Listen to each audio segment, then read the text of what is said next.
ധന്യമായി ജീവിക്കുക, ജീവിക്കുക, ജീവിക്കുക.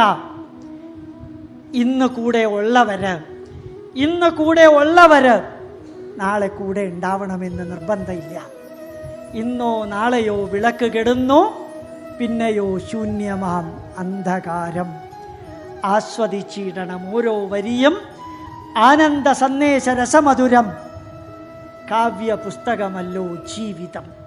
ജീവിതം ഒരു കാവ്യ പുസ്തകമാണ്.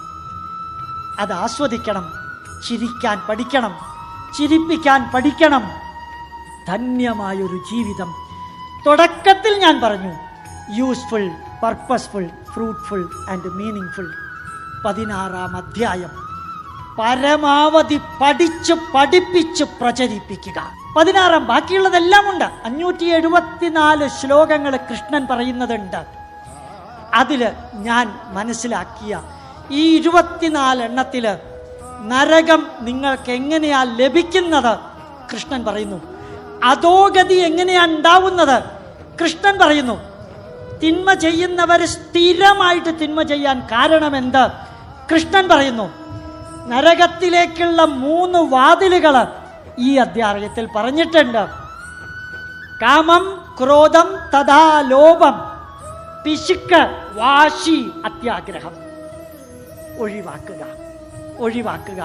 മക്കൾക്ക് വേണ്ടി ധാരാളം ഉണ്ടാക്കി വെക്കല്ലേ.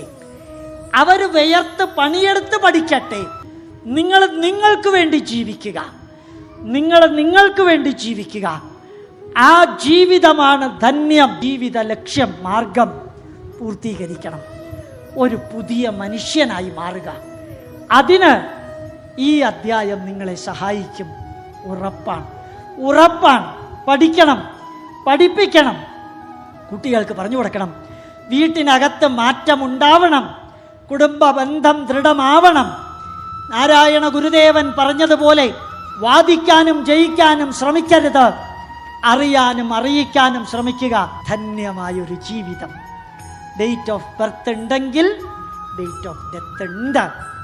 അതുകൊണ്ട് കരഞ്ഞുകൊണ്ട് നമ്മൾ വന്നു, കരയിച്ചുകൊണ്ട് നമ്മൾ പോകുമ്പോൾ മറ്റൊരുവനെ ആശ്രയിക്കാതെ ജീവിക്കാൻ ഭഗവാനെ കൃഷ്ണ, നിന്നെപ്പോലെ ചങ്കൂറ്റത്തോടുകൂടി ജീവിച്ച കാലം നല്ല രീതിയിൽ പറഞ്ഞും പറയിപ്പിച്ചും ഉപദേശിച്ചും മനുഷ്യനെ ധന്യനായ മനുഷ്യനാക്കിയ ഭഗവാനെ കൃഷ്ണ, ഞാൻ നിന്റെ മുമ്പിൽ തൊഴുതുകൊണ്ട് പറയുന്നു, കൃഷ്ണ സന്ദേശാർപ്പണമസ്തു.